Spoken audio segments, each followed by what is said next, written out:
Buenos días, Salvador. ¿Cómo estás? Guille, muy buenos días. Muy bien, gracias. Y espero que ustedes se encuentren igual. Pues también, como siempre, aquí esperando este siguiente diálogo. Y bueno, este es el diálogo número 18. Y bueno, en este diálogo vamos a hacer una especie de paréntesis. Va a ser un diálogo especial. Bueno, te pido que hablemos sobre una pregunta que nos han hecho muchas personas y que es muy importante por lo que nos comentes la respuesta, y que habíamos comentado que no podría ser tan breve, así que vamos a ocupar todo el espacio de un diálogo, en este caso es el 18, para contestar esta pregunta. María Santísima, Madre de Jesucristo y Madre nuestra, ¿murió o no murió? ¿Murió o no murió? Es un tema muy bonito, muy interesante, muy difícil, Guille. Y difícil porque aquí tenemos que atenernos, como en casi todo, a la fe. La fe que debemos de ejercitar con bastante heroicidad, ¿verdad? Exacto. Pero bueno, vamos a poner las cartas sobre la mesa, porque por esto primero hay que ponerlo así sobre la mesa, los argumentos, y después pues cada quien tendrá que escoger qué es lo que decide creer, ¿no? Sí. Lo primero, Guille, es que hay una absoluto silencio en la revelación pública en la Biblia a este respecto, como a casi todo lo referente a María. ¿Te das cuenta? De María se habla muy poco en la escritura. O sea, se menciona y todo, pero difícilmente podríamos penetrar un poco en la vida de María, en los atributos de María, con la revelación pública. Y esto creo que ya lo comentábamos también, o sea, es lógico, porque la vida de María, que es una vida total y absolutamente vivida en la divina voluntad, pues sería muy difícil penetrar en ella sin conocer la divina voluntad. O sea, no podríamos llegar a ninguna conclusión si no sabemos lo que quiere decir vida divina en la criatura, santidad divina. Así es. Así que, en ausencia, Guille, de verdades reveladas, pues entra en juego la imaginación, y la imaginación, el razonamiento a través de, pues, todo lo poco o mucho que conozcamos, nos lleva a ideas que se van haciendo por medio del tiempo y de la costumbre, se van convirtiendo casi en verdades absolutas. Y con María nos pasa muy frecuentemente, y sobre todo en temas como estos tan difíciles de tratar. Murió la Santísima Virgen.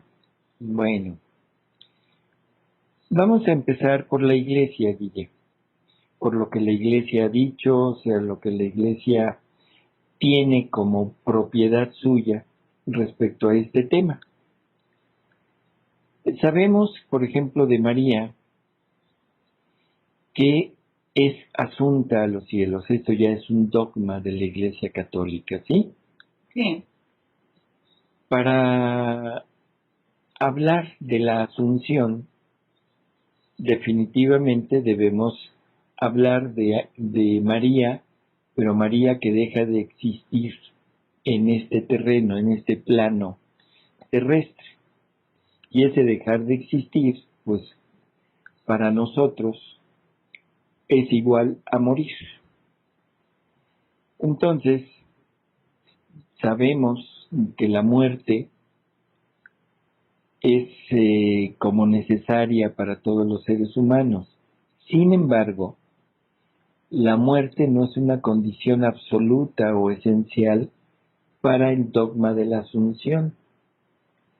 Y este dogma no dejó definido si murió realmente la Santísima Virgen o no murió. El Papa Pío XII, en el tiempo en que se define este dogma, había mucha discusión sobre los mariólogos, o sea, los teólogos que se dedican a estos temas de María, sobre este aspecto de la muerte.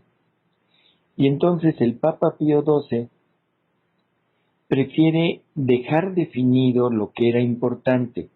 María subió a los cielos en cuerpo y alma, dejando a un lado el problema de si fue asunta al cielo después de morir y resucitar, o si fue trasladada en cuerpo y alma al cielo sin pasar por esta etapa de la muerte, como todos los demás debemos pasar.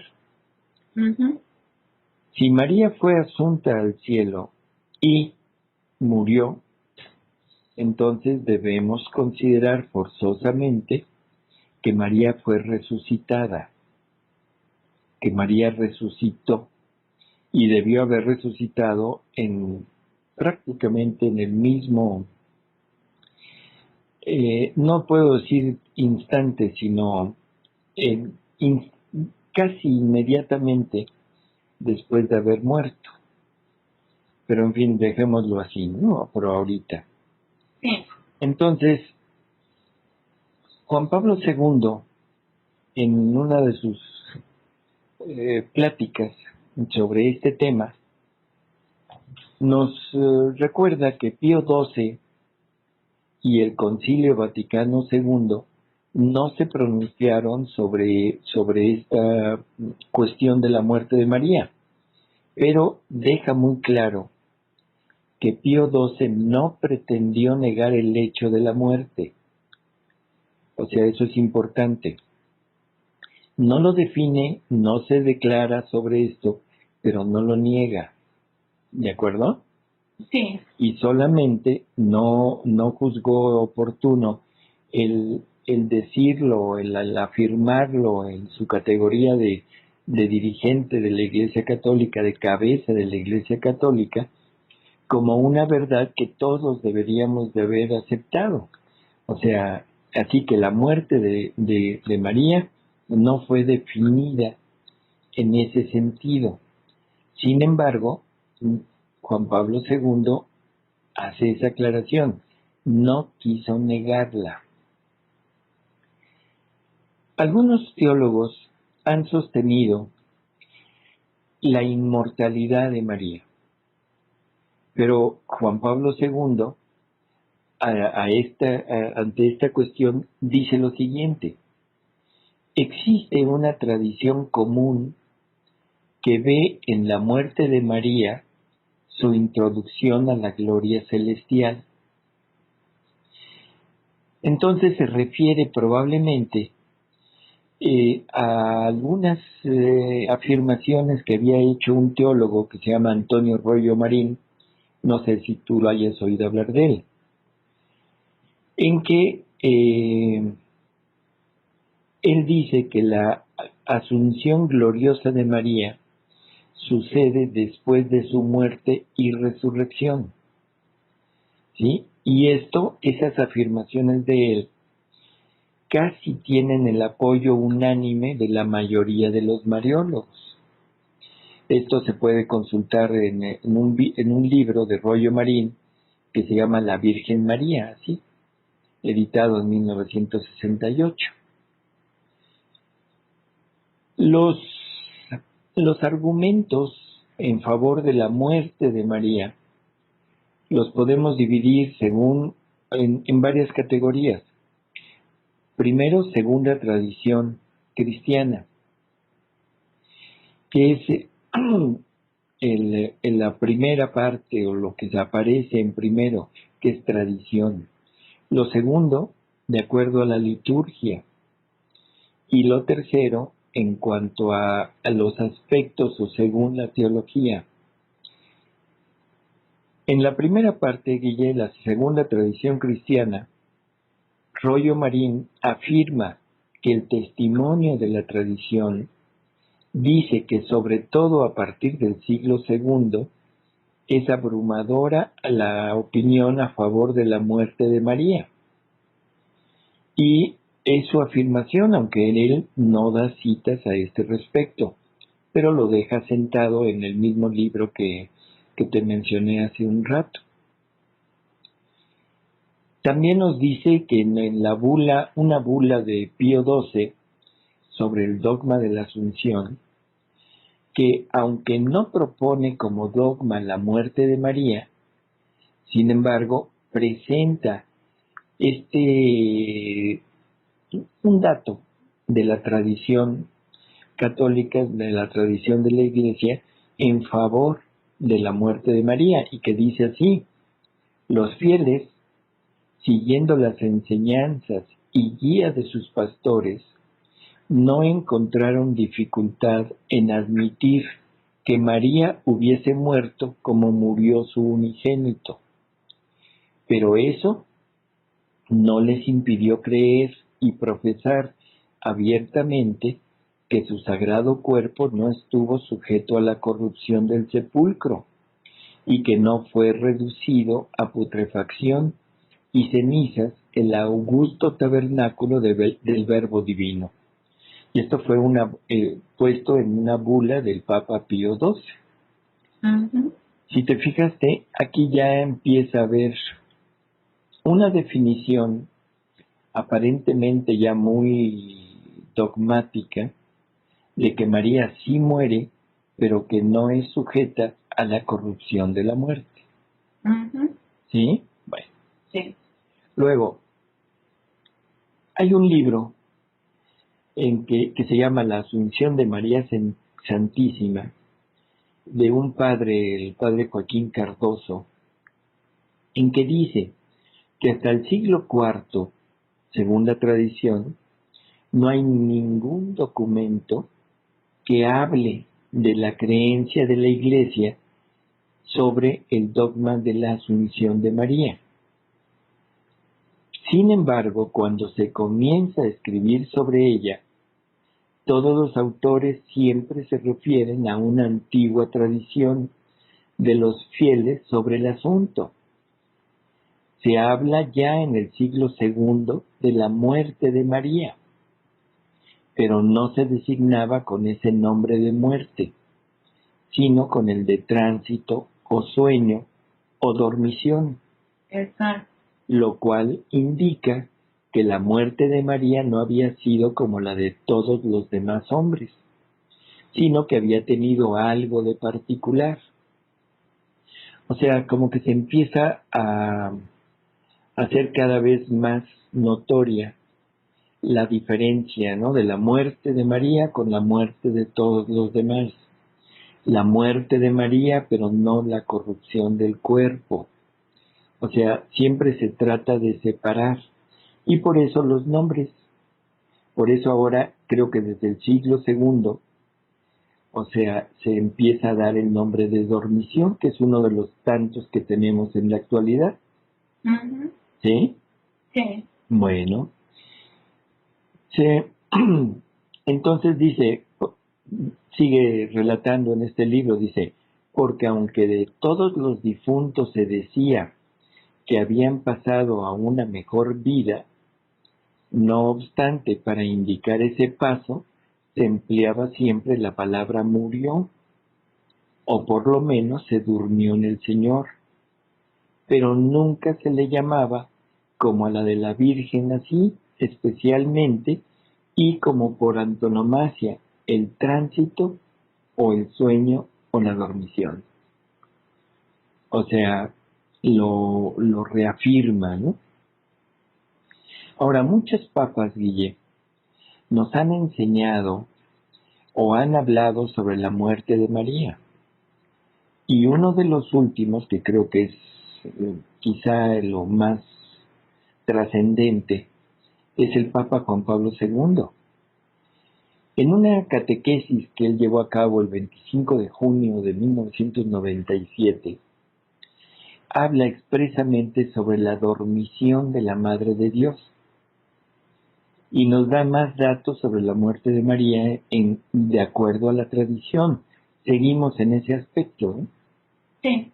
Y nos dice que cuando a María le llega el tiempo de pasar de esta vida a la otra, o sea, de transitar esa senda de la muerte, se reunió para enterrar el cuerpo virginal de la bienaventurada. O sea, perdón, que los apóstoles se reunieron para enterrar el cuerpo virginal de la bienaventurada. Eso de enterrar ya nos está hablando de una verdadera muerte. Así es.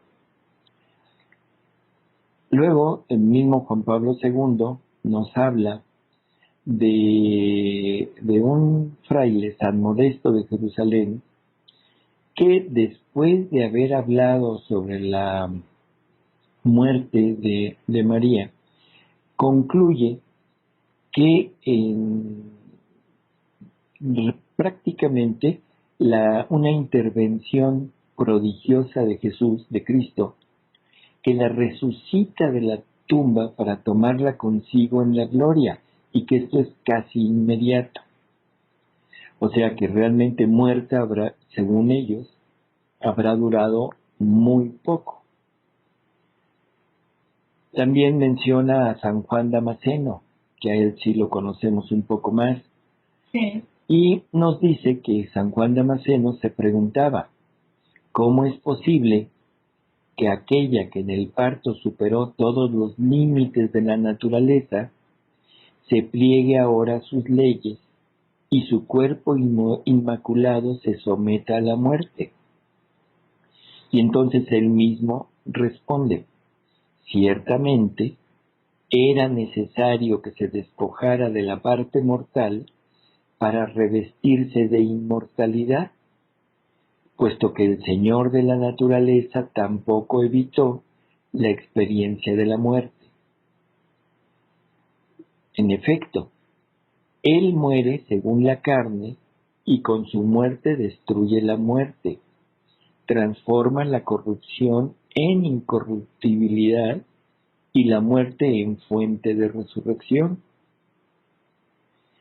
Si te fijaste, aquí empieza a aparecer un nuevo argumento. Si Jesús muere, María casi forzosamente tenía que morir. Uh-huh. Porque si Jesús, que es el Redentor, es el Verbo encarnado, tiene que pasar por la muerte, nadie podría haber haber sido eximido de esto. Sí. Y aparte por semejanza con su Hijo, ¿no? Uh-huh. Bueno, y así hay otros muchos que Juan Pablo II cita, pero todos en la misma línea.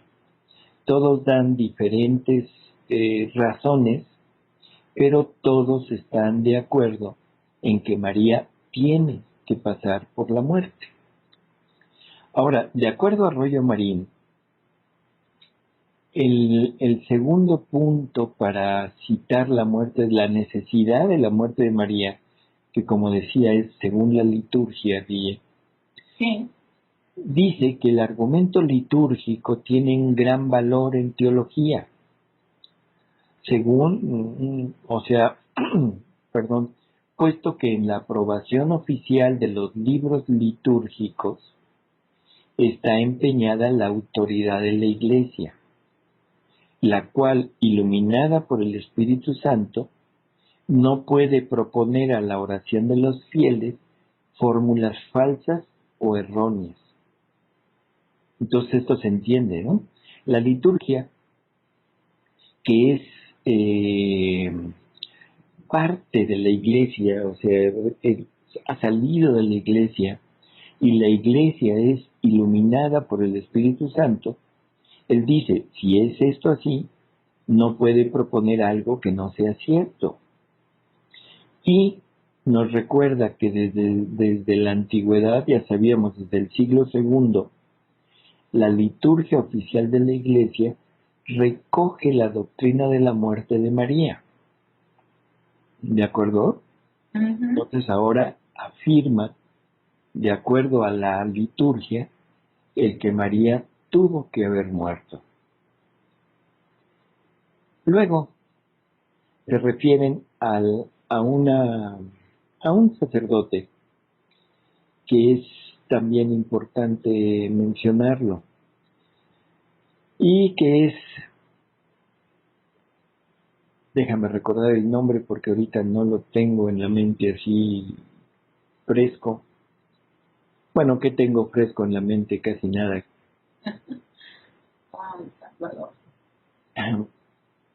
Bueno, sí, no importa. No importa cuál es. Pero es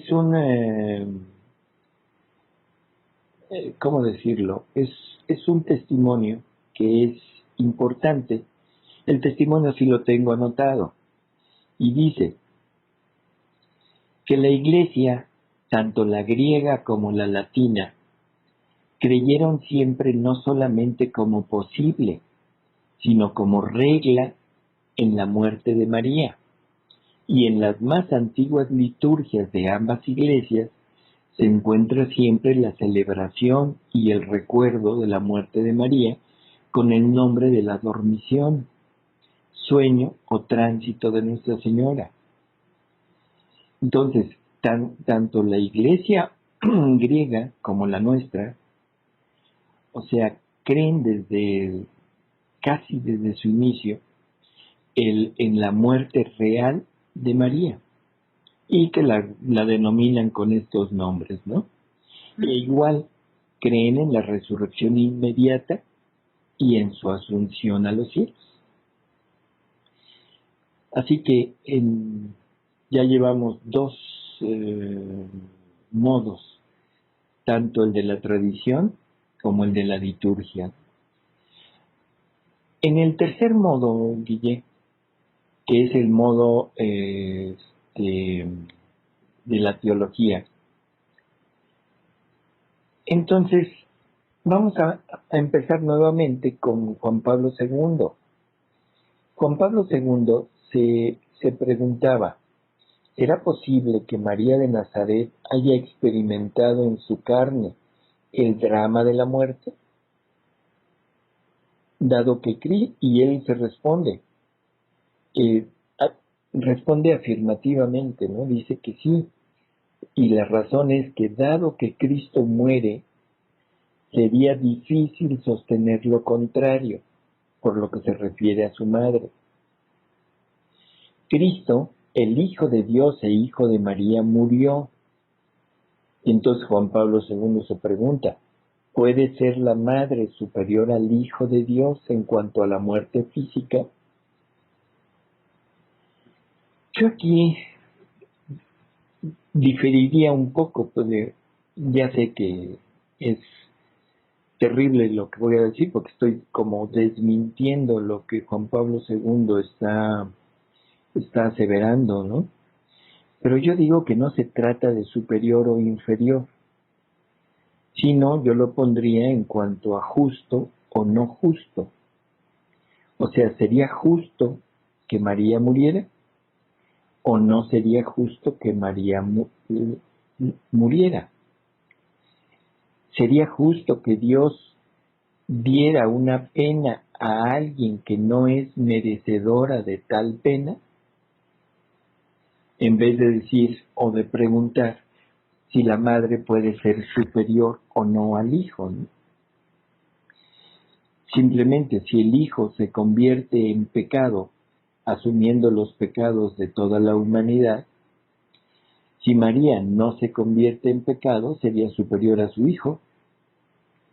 Ya no tendría yo que preguntar si es superior o no a al hijo en referencia a su muerte. ¿No crees? Sí, sí, sí. O sea, sí pudiese ser de esa manera. Entonces, como que la pregunta de ¿sería María superior? Bueno, pues si nos ponemos, si nos alineamos en este sentido, tenemos que reconocer que María fue superior a Jesús, porque María jamás cometió ni asumió pecado. Jesús no cometió pecado, pero asumió el pecado de toda la humanidad. La consecuencia lógica de esto que estoy diciendo, que es totalmente acorde a lo que conocemos, es que Jesús era merecedor de la muerte, pero María no. ¿No te parece? Sí, sí, desde ese punto de vista está clarísimo. Así es. No tomando en cuenta la misión. Exacto. Los dos eran inmaculados, los dos vivieron siempre en ese reino.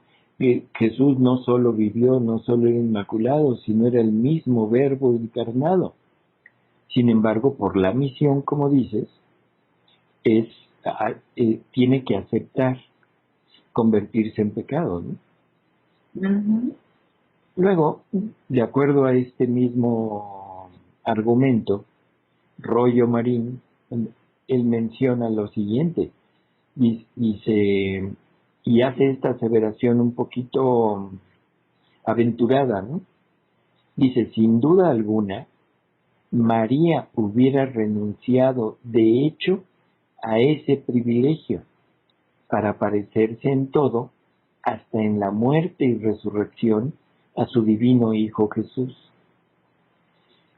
Y dice una aseveración un poquito aventurada, Guille, porque en la supuesto caso de que Dios le hubiera querido dar este privilegio, si María renuncia a ese privilegio, hubiera sido un ponerse en contra de la voluntad de Dios.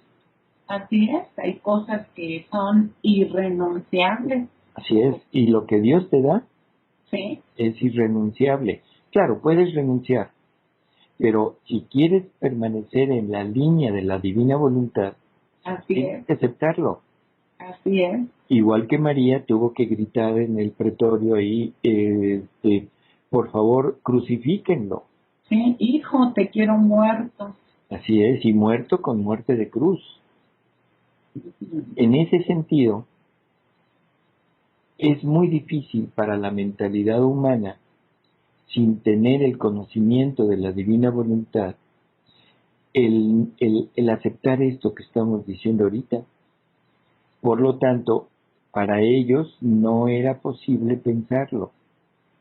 Y yo creo que si Rollo Marín hubiera conocido la divina voluntad, hubiera sido un shock terrible para él el saber que María tuvo que gritar, te quiero muerto. Bueno, pues en ese mismo sentido, si Dios hubiera querido darle un privilegio a María, el que fuera, no nada más en cuanto a la muerte, pero el privilegio que él hubiera querido dar, el don que le hubiera querido dar, y María hubiera dicho no, hubiera sido un salirse de su divina voluntad. Y eso, definitivo, sabemos que no hubiera sido posible. ¿De acuerdo? Sí. Luego, el padre Joaquín Cardoso dice que María nunca tuvo pecado por el privilegio de Dios de su inmaculada concepción. Por consiguiente, no estaba sujeta a la muerte, como no lo estaba Jesucristo. Pero también ella tomó sobre sí nuestro castigo, nuestra muerte. Pero ahí hay una terrible confusión, no sé si te diste cuenta, porque está poniendo a la par el castigo, ¿sí? Y la muerte la está poniendo a la par del pecado. Sabemos que María, en la divina voluntad, vive junto con su Hijo, sufre junto con su Hijo y recibe el dolor y el sufrimiento por toda la humanidad. Uh-huh. María en su interior, la divina voluntad, le inflige muertes por todos nosotros para llevar a la paz la vida de su Hijo. Pero eso es una cosa, y decir que asumió el pecado y por lo tanto la necesidad de la muerte, la herencia de la muerte física, eso es otra cosa totalmente diferente. ¿Sí? ¿Sí? ¿Sí? Entonces, no estamos todavía ni a favor ni en contra, simplemente estamos poniendo algo que ya es muy obvio en la actualidad y que son, no sé cómo decir, fallas en el planteamiento que si las aceptamos como tales y no les ponemos ninguna como aclaración o duda o algo, entonces nos vamos a caer forzosamente en la misma conclusión que han caído. Por lo tanto, el discernimiento que estamos tratando de hacer sería inútil. ¿Sí? Entonces, tenemos que irlo aclarando. Entonces, este planteamiento de este padre, Joaquín Cardoso, también lleva una terrible deficiencia, que es equiparar la pena con el castigo. Yo puedo tomar el castigo y no tomar la pena, o tener la pena, pero no sufrir el castigo. ¿Sí? Bueno. Sí. Dice que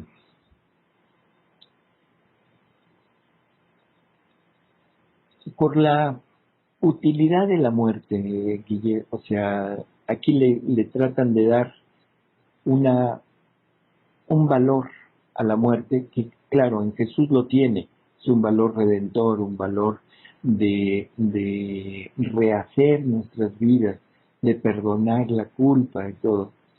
Pero aquí dice Rollo Marino otra vez, que la muerte de María nos sirve de ejemplo y consuelo. María debió morir para enseñarnos a bien morir y dulcificar con su ejemplo los supuestos terrores de la muerte. Y yo diría, ¿y la muerte de Jesús no nos sirve para esto? Así es. Y Jesús entonces tuvo que aprender de su mamá, porque a Jesús no lo pone, ¿te fijaste? Sí. O sea, y San Pablo nos dice que fuimos prácticamente enterrados con Jesús, fuimos sumergidos en la muerte de Jesús, somos matados por Jesús. Y aquí nos está diciendo que el ejemplo, que el consuelo y en la enseñanza para morir la debemos tomar de María. Esto habrá que repensarlo dos veces, ¿no? Así es. Y luego dice, los recibe con calma, con serenidad, aún más, con gozo, mostrándonos que no tiene nada de terrible la muerte para aquellos que en la vida han cumplido la voluntad de Dios. Y entonces la agonía de Jesús en el huerto, la agonía de Jesús en la cruz, no nos sirven, que para eso los pasa, ¿te acuerdas? Sí. Ahora tenemos en nuestra ayuda sus dos agonías, tanto la muerte de la cruz como la la agonía de la cruz como la agonía del huerto, para ayuda de nuestra muerte y de nuestra agonía. Así que también hay que tener en cuenta que todo esto son ideas piadosas y le dan un significado muy llamativo a la muerte de María, pero que no tiene ninguna conexión con una realidad que nos aproxime a la vida divina. Ujú. ¿Sí? Sí. Entonces esto, híjole, eh, yo entiendo que esto es difícil de poder aceptar, pero así es. Luego, dice Juan Pablo II, María, implicada en la obra redentora y asociada a la ofrenda salvadora de Cristo, pudo compartir el sufrimiento y la muerte con vistas a la redención de la humanidad. La experiencia de la muerte enriqueció a la Virgen, habiendo pasado por el destino común a todos los hombres, es capaz de ejercer con más eficacia su maternidad espiritual con respecto a quienes llegan a la hora suprema de la vida. Ay, Guille, ¿qué te digo? Híjole, es que, pues el único comentario, 3 interrogaciones. O sea, no, por supuesto que no. La muerte no hubiera enriquecido a María. La muerte hubiera disminuido a María. ¿Sí? Porque le hubiera quitado el único atributo que le correspondía como única persona en toda la historia de la humanidad, que fue creada como Dios quiso, que vivió como Dios quiso y que llegó al final de su existencia como Dios quiso. Así es. Y sabemos que la muerte es consecuencia del pecado, consecuencia de la falta. Por lo tanto, todo lo que se le pueda enriquecer a la Virgen ya está dado en su fidelidad, está dado en su mantenerse en esta vida y en el morir en esta vida. ¿De acuerdo? Sí. Bueno. Hasta aquí, Guille, es muy rápido y así brincando de uno a otro. Nos hemos basado mucho en Juan Pablo II, en Pío XII y en Rollo Marín. Pero como que son distintivos, son el resumen de todo el pensamiento mariológico de la Iglesia. Y si pudiéramos concluir algo de todo esto, tendríamos que concluir que María sí murió. ¿De acuerdo? Sí. Ante esta abrumadora datos y de opiniones, pues no podríamos decir que no. Sin embargo, en la actualidad sabemos ya que por medio de Luisa Picarreta y por medio de María Valtorta, que las cosas pudieron haber sido diferentes. Uh-huh. ¿Sí? Bueno, vamos a basarnos en María Valtorta, en varias consideraciones que hay sobre la asunción y el tránsito de María Santísima y sobre la muerte, ¿no? El 18 de abril de 1948, en la obra de El Evangelio como nos he contado, María le dice a María Valtorta, le dice, ¿morí yo? Sí, si se quiere llamar muerte a la separación de la parte selecta del espíritu del cuerpo. Pero entonces, si esto fuera real, si eso fuera muerte, entonces deberíamos llamar muerte también a cualquier estado de éxtasis, incluidos los de Luisa. Sí. Entonces Luisa, que moría todas las noches, o sea, que caía en éxtasis todas las noches y regresaba por medio de la obediencia, podríamos decir que Luisa se moría todas las noches, y luego el sacerdote llegaba en la mañana y la resucitaba o la revivía. Uh-huh. Cosa totalmente ilógica, ¿sí?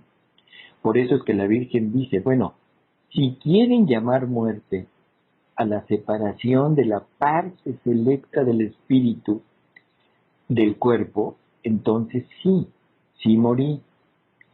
Pero entonces deberíamos de entenderlo así. Sabemos que el alma es la que vivifica el cuerpo, la que le da vida al cuerpo. y siempre se ha definido como muerte la separación del alma del cuerpo. Pero desde San Pablo sabemos que el espíritu es diferente del alma, como que el espíritu es la parte selecta del alma, como si fuera el espíritu del alma. El alma del espíritu. Bueno, o el alma del alma. Sí, más bien. ¿Sí? El alma del alma. Esa parte tan sublime puede separarse, es la que se separa cuando la criatura entra en éxtasis. Pero el alma queda en el cuerpo vivificándolo. Por lo tanto, no fue muerte. Simplemente no hay la conciencia. Es como un estado de desmayo. No hay conciencia de sí mismo porque uno mismo está fuera. ¿Sí?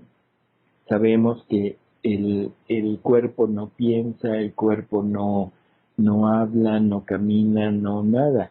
Lo que hace eso es nuestra alma. El alma. Y el alma lo hace a través del espíritu, que es donde están depositadas las tres potencias del alma: inteligencia, voluntad y memoria. Uh-huh. Así que, si quieren llamarle muerte al estado de éxtasis, de acuerdo, María sí murió. Pero no murió si por muerte se entiende la separación del alma que vivifica el cuerpo, si por muerte se entiende la corrupción de la materia que no es más vivificada por el alma. ¿Sí? Sí. Y antes de todo esto, el espasmo de la muerte, no sé si o sea, el momento de la separación, ese espasmo, ese trance, ese suceso que debe ser bastante difícil de pasar, porque esto hay que recordar, la muerte es castigo y todo castigo conlleva un sufrimiento. Y en el momento que el cuerpo y el alma se separen en forma definitiva, debe ser un sufrimiento. Entonces, a eso es a lo que María se está refiriendo, el espasmo de la muerte. ¿De acuerdo? Uh-huh. Entonces, lo que decíamos hace rato nos lo está confirmando ahora María. No murió si por muerte se entiende la separación del alma que vivifica al cuerpo y la corrupción de la materia que ya no es vivificada por el alma. En el momento que el alma se separe del cuerpo y ya no lo vivifique, en ese preciso instante inicia la corrupción. ¿De acuerdo? No importa si el alma regresa instantáneo, pero hubo un instantáneo, un instante en el cual no hubo vivificación, por lo tanto empezó la corrupción. Y la vivificación le entendemos, por ejemplo, el circular de la sangre, el respirar, el latir. No, lo entendemos como el no respirar de la célula, como el no tener movimiento de la célula. Una célula que queda muerta, y llámale célula a todas las células del corazón, a todas las células del cuerpo, del hígado, en fin. Sí. Sino es más profundo, porque sabemos, por ejemplo, que hay paros cardíacos, que no llevan a la muerte. Uh-huh. O sea, puede haber todavía una reanimación. Sí. Pero cuando la célula deja de tener esas funciones, en ese momento sucede la muerte. Y en ese momento empieza el proceso de corrupción. En palabras muy así, muy normales, vulgares y como quieras, no se pudre, no apesta, no se deshace. Pero ese apestarse, ese pudrirse, ese estado tan terrible, tiene un inicio. Y el inicio es cuando cuando deja de vivir. igual que el individuo tiene un inicio de vida cuando el espermatozoide se une con el óvulo. Sí. Todavía no es una vida humana, todavía, o sea, así como la conocemos, todavía no es nada, pero ya es un ser humano.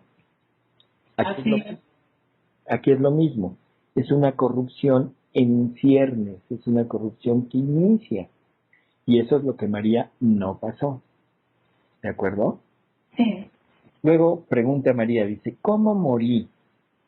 ¿Cómo me trasladé de la tierra al cielo? Dice, primero con la parte inmortal, o sea, con el espíritu, después con la que perece, como era justo para la que no conoció mancha de culpa, que es lo que decíamos hace rato, ¿de acuerdo?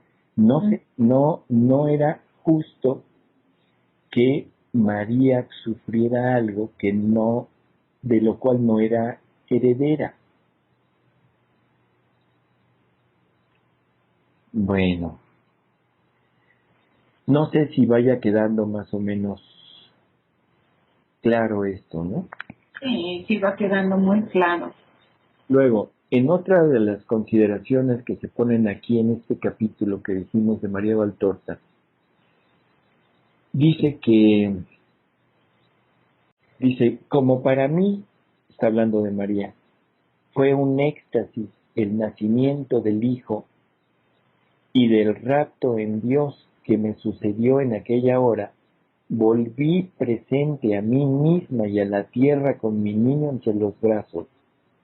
De igual manera mi muerte, impropiamente llamada así, porque fue un rapto en Dios. O sea, no se le puede llamar muerte, fue un rapto en Dios. Y sabemos que los raptos en Dios se llaman ¿cómo, Guille? ¿Éxtasis? Éxtasis, exactamente. ¿Sí? Luego comenta, y aquí ya es Jesús quien lo comenta, dice, hay diferencia entre la separación del alma del cuerpo por muerte verdadera y momentánea separación del espíritu del cuerpo y del alma vivificante por éxtasis o rapto contemplativo. Mientras la separación del alma del cuerpo trae consigo una muerte verdadera, la contemplación extática, esto es, la evasión temporal del espíritu fuera de las vallas de los sentidos y de la materia, no provoca la muerte. Y esto porque el alma no se separa, no se retira totalmente del cuerpo, sino que lo hace solamente con su parte mejor, que se sumerge en los fuegos de la contemplación. ¿Sí? Sí, y esto lo comprendemos en Luisa cuando ella habla justamente de lo que hemos venido hablando en los diálogos divinos, que todo sucede cuando ella está en éxtasis, pues entre el alma y Jesús, que el cuerpo no toma participación. Así es. Sin embargo, cuando ella vuelve en sí de ese éxtasis, el alma le llega a comunicar cierta sensibilidad a su cuerpo.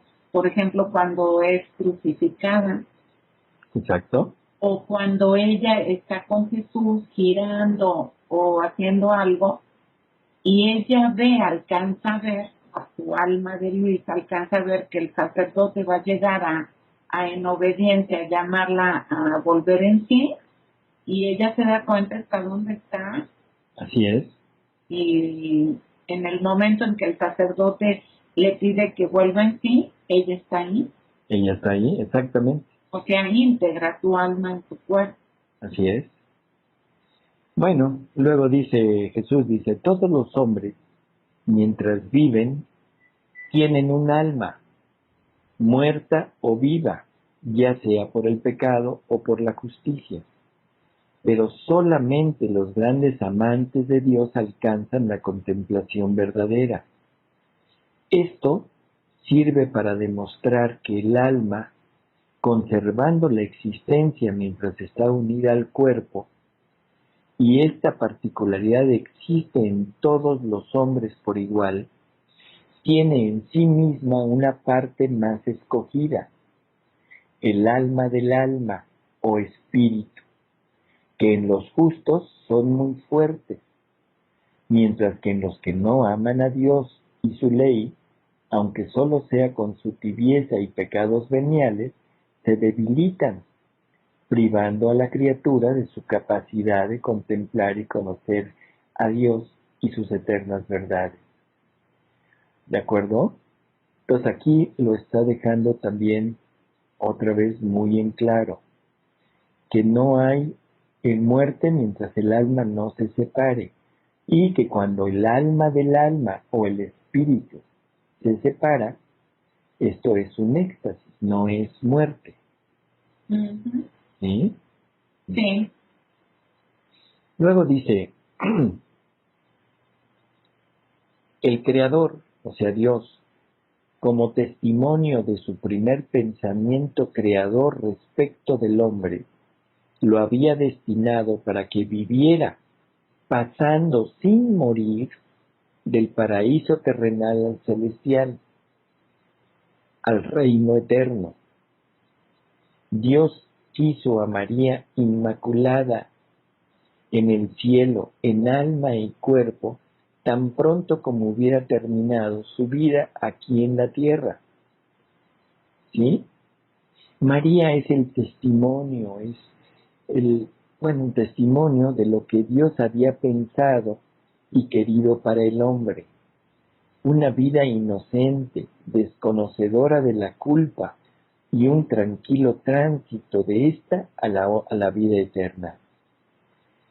Y esto es lo que comentábamos en alguna ocasión, Guille. En el cielo vamos a conocer lo que cómo Dios creó al hombre en Adán. Pero también en el cielo vamos a conocer lo que el hombre debería de haber sido en María. Ujú. ¿Y cómo podremos conocer lo que el hombre debería de haber sido si María muere? Sí. Entonces hubiéramos conocido lo que era vivir más o menos en la divina voluntad, pero no hubiéramos conocido lo que Dios había pensado desde toda la eternidad para el hombre y cómo iba a ser inmortal. Así que hasta por conveniencia para toda la humanidad y para que toda la humanidad conociera su obra, era necesario que María no muriera. Pues sí, para que pudiésemos conocer su obra completa. Así es. Bueno, después dice, en otro libro que es Lecciones sobre la Epístola a los Romanos, también de María Valtorta, le dice Jesús, pero María no murió, pasó en un rapto de esta a la otra vida, y en dicho paso su espíritu purísimo fue más que nunca trono de Dios. ¿Sí? María no fue juzgada, era la inocente, no sujeta a juicio ni a la muerte. En el mismo libro dice, ni aun María, la sin mancha, por privilegio divino y por voluntad y fidelidad heroicas de ella, escapó a la ley del dolor, consecuencia del pecado. Y si bien no murió materialmente, sino que traspuso adorando, separándose su espíritu de la carne en el ímpetu de la contemplación, para abrir camino a aquella que no debía conocer la putrefacción de la carne al no haber conocido la todavía más totalmente irreparable podredumbre de la culpa y de los pecados. Bueno, aquí tenemos algo más que vale la pena comentar. Dice, traspuso adorando, separándose su espíritu de la carne en el ímpetu de la contemplación. Le dice Jesús a Luisa Picarreta que solamente dos fuerzas tienen capacidad de separar al alma del cuerpo: la fuerza del dolor y la fuerza del amor. La fuerza del dolor es la muerte como la conocemos. La fuerza del amor es el éxtasis, ¿sí? ¿Sí? Y esa fuerza fue la que en estas condiciones podríamos decir que hizo morir a María, pero la hizo morir a este nivel que lo estamos tratando ahorita. Sí. Tenemos ya dos opiniones totalmente diferentes. Tenemos la opinión de la Iglesia con la opinión de los santos padres y de los teólogos, de los mariólogos, en que la conveniencia de la muerte, la liturgia que lo afirma, la tradición que lo afirma. Y tenemos por otro lado ¿cómo se llama? El testimonio, las palabras de Jesús que nos dicen que no murió. Las palabras de María que nos atestiguan que no murió. Bueno,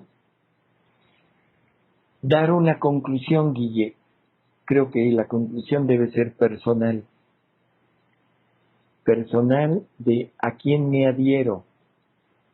¿Me adhiero a la opinión de Jesús o me adhiero a la opinión tradicional de la Iglesia? ¿De acuerdo? Tenemos que afiliarnos a uno de los dos partidos, ¿no? ¿Tú qué opinas, Guille? Pues mira, mi opinión personal, empiezo por dos frases de Jesús en el Evangelio. Una, aún tengo muchas cosas que decirles, pero ahorita no pueden con ello. ¿Sí? Y la segunda frase, abriré mi boca en parábolas, descubriré secretos escondidos desde el principio de la creación. Mateo 13:34. En Luisa Picarreta Jesús nos dice que hay cosas en las que solo nos queda inclinar la cabeza y adorar.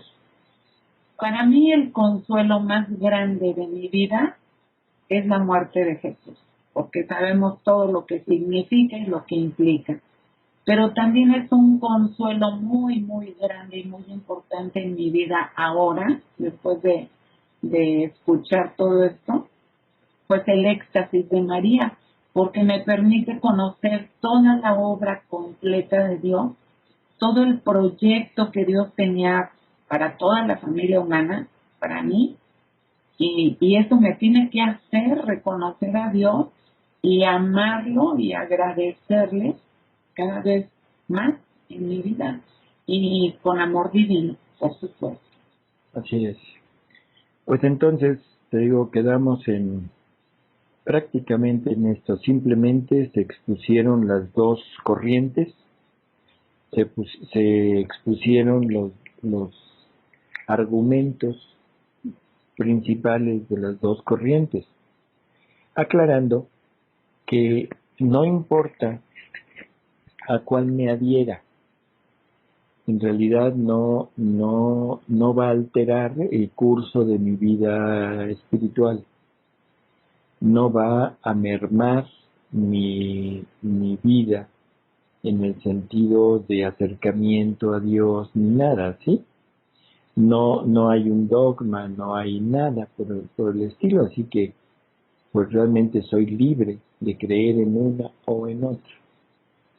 Lo único que sí quedaría, esto ya es desde el punto de vista personal, lo único que yo diría es lo siguiente: cuando dos opiniones, la humana y la divina, no concuerdan y estamos seguros de que la divina es realmente de Dios, entonces por fuerza debe ganar la divina, Por no, supuesto. no la humana.